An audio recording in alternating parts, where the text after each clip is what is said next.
Hi friends, welcome to my channel. ఈ వీడియోలో కార్తీక పౌర్ణమి విశిష్టత గురించి తెలుసుకుందాం. కార్తీక శుద్ధ పౌర్ణమినే కార్తీక పున్నమి అని అంటారు. కార్తీక మాసంలోని శుక్లపక్షంలో పున్నమి తిథి కలిగిన 15వ రోజు మరియు కార్తీక మాసంలో పౌర్ణమి రోజు చాలా పవిత్రమైనదని భక్తుల నమ్మకం.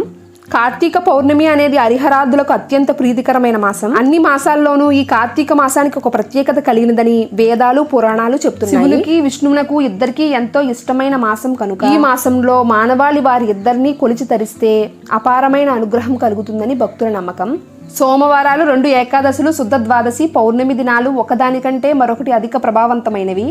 నెల రోజులు చేసే పూజా ఫలితాలు ఒక ఎత్తు అయితే పౌర్ణమి నాడు చేసే పూజా ఫలితాలు మరొక ఎత్తు. అందువల్లనే ఈ మాసంలో వ్రతాలు, పూజలు, నోములు, దైవారాధనకు అత్యంత ప్రాధాన్యం ఇవ్వాలని పురాణాలు వివరిస్తున్నాయి. ఇక పురాణ గాథలోకి వెళితే పాండ్యుడు, కుముద్వతి దంపతులు సంతానార్థం శివుణ్ణి ఆరాధించి ప్రత్యక్షం చేసుకుంటారు. వారు చేసిన ఆరాధనలో చిన్న లోపం వల్ల సరైన వరం ఇవ్వదలుచుకోలేని శివుడు అందుకు అల్పాయుష్కుడు, అతి మేధావి అయిన కొడుకు కావాలా, పూర్ణాయుష్కురాలు, విధవ అయిన కుమార్తె కావాలా అని అడిగితే కుమారుణ్ణి కోరుకుంటారు దంపతులు. అతని వయసు పెరిగే కొద్దీ వారిలో గుబులు మొదలవుతుంది. ఆ సమయంలో శివభక్తి పరురాలైన అలకాపురి రాజకుమారిపై వారి దృష్టి పడుతుంది. ఆమె పిలిస్తే శివుడు పలికేటంత భక్తి శక్తి కలదని విన్నారు ఆ దంపతులు. ఆమెను కోడలుగా చేసుకుంటే తమ బిడ్డ పూర్ణాయుష్కుడిగా మార్చే బాధ్యత ఆమె తీసుకుంటుందని ఆలోచించి వాళ్ళిద్దరికీ పెళ్లి చేస్తారు. వివాహమైన కొన్నాళ్లకు భర్త కోసం యమభట్లు వచ్చారన్న విషయం తెలుసుకున్న సాధ్వి తక్షణమే తన భక్తి ప్రభావంతో శివుణ్ణి ప్రార్థించి ప్రత్యక్షం చేసుకుని భర్తను పూర్ణాయుష్కుడిగా మార్చుకునే వరం పొందిందని పురాణగాలు చెప్పారు. ఈ పౌర్ణమికి త్రిపుర పౌర్ణమి అని కూడా మరొక పేరు ఉందండి. తారకాసురుడి 3 కుమారులు బ్రహ్మను మెప్పించి ఎక్కడికైనా స్వేచ్ఛగా సంచరించగలిగే 3 పురాలను వరంగా పొందుతారు. వారికి ఎవరి వల్ల మరణం రాకూడదని కోరతారు. అది సాధ్యం కాదన్నారు బ్రహ్మదేవుడు.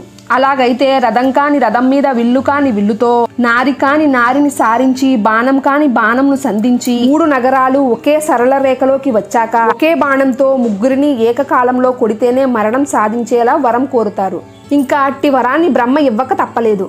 ఆ వర బలంతో పట్టణాలలో సంచారం చేస్తూ లోకాలన్నింటిలోని కల్లోలం సృష్టిస్తారు. ఇలా చేయడం ద్వారా లోకవాసులు అందరూ బ్రహ్మకు మొరపెట్టుకుంటారు. వరం ఇచ్చింది తానే కాబట్టి ఏమీ చెయ్యలేనంటారు బ్రహ్మ. విష్ణువు దగ్గరికి వెళ్ళమని ఉపాయం చెప్తారు. విష్ణువు కూడా తనకు ఆ శక్తి లేదని వారిని వెంట పెట్టుకుని శివుని దగ్గరకు వెళ్తారు. దేవతలందరూ సహకరిస్తే తన ఆ పని చేయగలనంటాడు శివుడు. ఆ మాటలతో భూమి రథంగాని రథంగా మారుతుంది. మేలుపర్వతం విల్లుగాని విల్లుగా, ఆదిశేషువు తాడుకాని తాడుగా, శ్రీ మహావిష్ణువు బాణం కాని బాణంగా మారతారు. వీరందరి సమూహార శక్తితో శివుడు త్రిపురాసురులను సంహరించడం వల్లే ఈ పేరు వచ్చిందని పురాణ కథనం చెబుతుంది. కార్తీక పౌర్ణమి రోజున దైవ దర్శనము, దీపారాధన, దీపదానము, దీపోత్సవం చేస్తే విశేష శుభ ఫలితాలు ఉంటాయని కార్తీక పురాణంలో చెప్పబడినది. ఎవరి శక్తి సామర్థ్యాలను బట్టి హరిహరాదులను సేవిస్తే వారి కరుణా కటాక్షాలను పొందుతారు. వీరిని ఎంత నిష్ఠతో తరిస్తే అంత శుభ ఫలితాలు ఉంటాయని శాస్త్రం చెబుతుంది. అందువలనే కార్తీక పౌర్ణమిని అంత పవిత్రమైన రోజుగా భక్తులు భావిస్తారు. ఇలాంటి మరిన్ని ఇంట్రెస్టింగ్ వీడియోస్ కోసం please like, share and subscribe my channel.